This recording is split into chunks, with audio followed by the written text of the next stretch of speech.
These are 7 factory race cars they actually sold to regular people. Number 7, 1969 Dodge Charger 500. On the surface, the Charger 500 looks like a Charger. Same basic body, same muscle car proportions. Nothing about it screams radical or extreme from a distance, but that's exactly the point.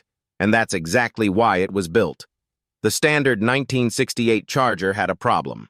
That recessed grille and the flying buttress rear window looked incredible on the street, but at 170 miles per hour on a NASCAR superspeedway, they were creating aerodynamic drag that was costing Dodge races. The car was fast. It just wasn't fast enough. So Dodge went to work. They flushed the grille flat. They filled in the rear window with a piece of flush-mounted glass. Small changes on paper, massive changes at speed. Every modification was wind tunnel tested at Chrysler's own facility, not for styling, not for looks, but to gain critical miles per hour on the superspeedways where fractions mattered. They called it the Charger 500, and NASCAR required them to build exactly 500 streetcars to homologate it for competition. Under the hood, buyers could choose between the 440 Magnum 375 horsepower, 480 pound-feet of torque, or the legendary 426 Hemi, pushing 425 horsepower and 490 pound-feet. The Hemi version would do 0 to 60 in 4.9 seconds and run the quarter mile in 13.1 seconds at 112 miles per hour in 1969. Stock, from the factory. But here's what makes the Charger 500 truly rare. Of those 500 cars built, only 32 were ever ordered with the 426 Hemi. 32. Those are the cars collectors are hunting today. A Hemi Charger 500 in good condition will fetch between $200,000 and $220,000 at auction. Barrett Jackson sold one for $220,000 in 2022. The people who bought one new for $3,800 and held on, they had no idea what they were sitting on. Most of them probably just thought they were getting a fast Dodge.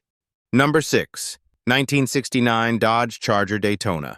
If the Charger 500 was Dodge's first attempt at aerodynamic domination, the Daytona was the answer to the question, what if we just went further, much further? A 23-inch pointed nose cone bolted to the front, a rear wing that stood nearly 2 feet above the trunk lid. Nothing subtle about it, nothing conservative. The Daytona looked like it had been designed by engineers who had completely stopped caring what anyone thought, because they had. This wasn't a styling exercise. This was pure aerodynamics. And it worked. The Daytona became the first stock car to break 200 miles per hour in NASCAR competition. That wing, that nose, they weren't aggressive for show. They fundamentally changed what the car was capable of at speed. On the street, it packed the same engine options as the Charger 500, the 440 Magnum or the 426 Hemi. Hemi cars would hit 60 miles per hour in 4.8 seconds and cover the quarter mile in 13 seconds flat at 113 miles per hour. Only 503 were built total. Only 70 of those were Hemi cars. And here's the detail that makes this story remarkable. Most dealerships in 1969 had absolutely no idea what they were looking at when these arrived on the lot. Some sat for months. Dealers couldn't move them. The wing confused people. The nose cone baffled them. These were machines completely ahead of their time, sitting on showroom floors, surrounded by ordinary buyers who just wanted a reliable car. The people who passed on them made a very expensive mistake. Macom sold a Hemi Daytona in 2023 for over $900,000. Top condition examples are knocking on the door of 7 figures. The racetrack built this car. The street just happened to get it for a little while. Number 5. 1969 Plymouth Superbird. This one starts with a story that sounds almost too dramatic to be true. Richard Petty, the king of NASCAR, left Plymouth. He decided their cars weren't competitive enough on the superspeedways, packed up, and went to drive for Ford. Plymouth's response wasn't to negotiate. It wasn't to issue a statement. It was to build one of the most extreme factory muscle cars in American automotive history, specifically to bring him back. That car was the Superbird. The nose cone stretched out ahead of the car. The rear wing sat nearly 2 feet above the trunk lid, not just for aerodynamics, but because it needed to clear the trunk opening so the car remained functional enough to legally sell to the public. This is the level of engineering compromise that went into making a NASCAR weapon road legal. NASCAR required Plymouth to build one car for every two dealerships in the country. That formula produced 1,920 Superbirds sitting on showroom floors across America. Dealers didn't know what to do with them. Some reportedly removed the wing and nose cone before selling, trying to make them look more like a normal car. Some retitled them as used vehicles just to get them off the lot. Those decisions cost those buyers hundreds of thousands of dollars. In some cases, more. The engine options were serious. Base was the 440 Super Commando at 375 horsepower. Step up to the 440 six-pack and you got 390. Top of the list was the 426 Hemi, 425 horsepower, 490 pound-feet of torque, 0 to 60 in 4.8 seconds, quarter mile in 13 seconds at 114 miles per hour. Today, a Hemi Superbird in documented condition regularly sells between $500,000 and $800,000 at major auctions. Rare, high-option cars have crossed $1 million. Plymouth built it to win Richard Petty back. They succeeded, and the people who bought one and kept it intact are the real winners today. Number 4. 1970.5 Dodge Challenger TA. Not every factory race car needed a wing the size of a billboard to make the point. The Challenger TA made its point differently. 3 two-barrel Holley carburetors sitting on top of a 340 cubic inch V8. Side exit exhaust that exited just ahead of the rear wheels. A fiberglass hood with a functional scoop that meant business. And a rear spoiler that tied it all together. Everything you could see on the outside was connected to something real underneath. Dodge built the TA to meet SCCA Trans-Am Racing Series requirements. The series had rules. The racing cars ran a destroked 305 cubic inch engine to meet the displacement limits. But the street version got the full 346 pack, which was in many ways the more exciting package.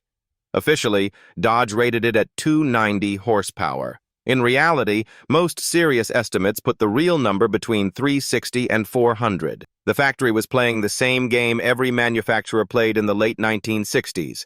Keep the numbers low, keep the insurance companies and regulators from paying too much attention. Stock, it would run the quarter mile at around 14 seconds.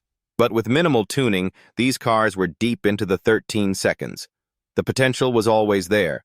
It just took a little encouragement to unlock. Only 2,399 were ever built across the entire production run. By the standards of this list, that makes the TA one of the more attainable rare Mopars. Clean, documented examples today sell between $80,000 and $150,000, with desirable colors pushing higher. But that window is closing. Prices have been climbing steadily every year. The TA is the kind of car that people discover late, and then spend years wishing they'd found it sooner. Number 3, 1969, Ford Mustang Boss 429. Ford didn't build the Boss 429 to make a statement. They built it because they had an engineering problem and they needed to solve it. The 429 cubic inch engine was Ford's weapon for NASCAR competition. Big, aggressive, race-developed, and capable of serious power. There was just one issue. It was so physically wide that it didn't fit inside a standard Mustang engine bay. Not even close. Ford's solution was to hire an outside company called CarCraft to handle the conversion. CarCraft relocated the front shock towers. They repositioned the battery. They reworked the power steering and brake components. They essentially rebuilt the front end of the car around the engine because there was no other way to make it work. Every single Boss 429 was hand-assembled at CarCraft's facility in Brighton, Michigan, before being shipped to dealerships. This wasn't a production line in the traditional sense. It was closer to coach work. Every car received individual attention before it left the building. The result was unlike any other Mustang on the road.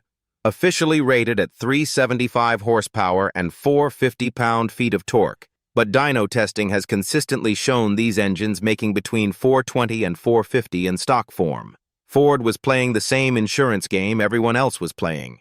On the street, it would hit 60 in around 5.5 seconds and cover the quarter mile in 13.6 seconds at 106 miles per hour. Built for NASCAR. Sold to anyone with $4,798 and the desire to own one. Only 859 were built in 1969. Today, clean examples sell between $150,000 and $250,000 at auction. The most documented lowest mileage cars go higher.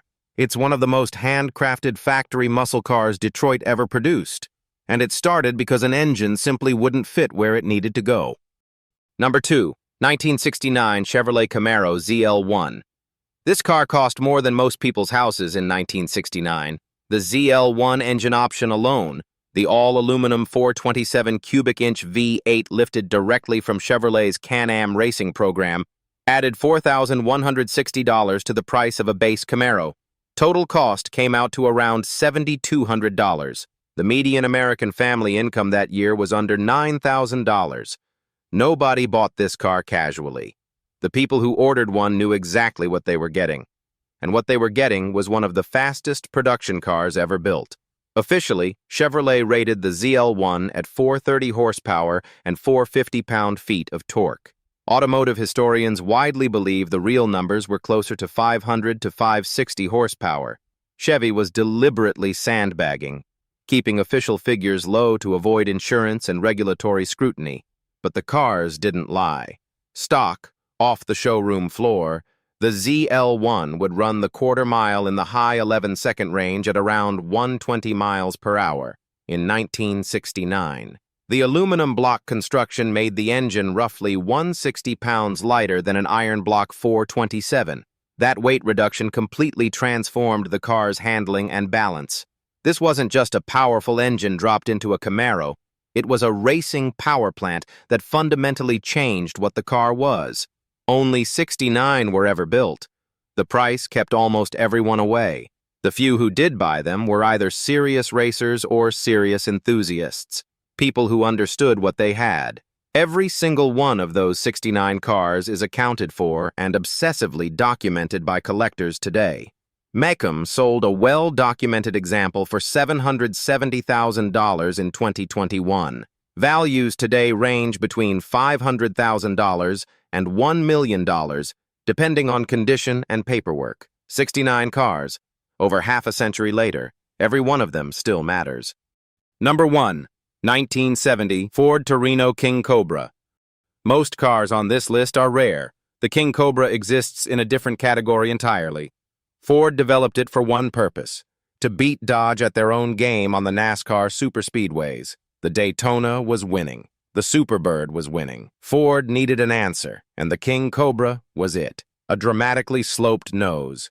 Aerodynamic bodywork engineered specifically for high-speed stability. A 429 cubic inch V8 in tunnel port configuration, producing an estimated 500 to 600 horsepower in race trim. This was Ford's weapon. Their winged car, their serious bid for superspeedway supremacy. And then NASCAR changed its rules. The sanctioning body, faced with cars that were becoming almost uncontrollably fast, began moving to restrict the radical aerodynamic designs. Ford looked at what was coming, looked at the program, and made the call. The King Cobra was canceled before it ever reached full production. Only a handful of cars survived. Estimates vary. Somewhere between 6 and 14 examples are believed to exist today, and even that number is disputed. Collectors and historians actively debate which cars are genuine and which are clones, because the documentation trail on a program that was shut down before launch is incomplete by definition. The last verified sale of a documented King Cobra came in above $300,000. But assigning a true market value to something this rare and this disputed is almost impossible. There's no real comparable. There's no established market. Each car that surfaces is its own event. What makes the King Cobra different from everything else on this list isn't just the rarity. It's what the rarity means. Every other car here was built in limited numbers by design, by homologation rules, by cost. The King Cobra is rare because it was stopped, because the program ended before anyone could buy one, because Ford built a secret weapon and never got to fire it. These cars exist in a kind of automotive limbo, factory-built, race-engineered, never properly launched, never proven on the track they were designed for. That's not just rare.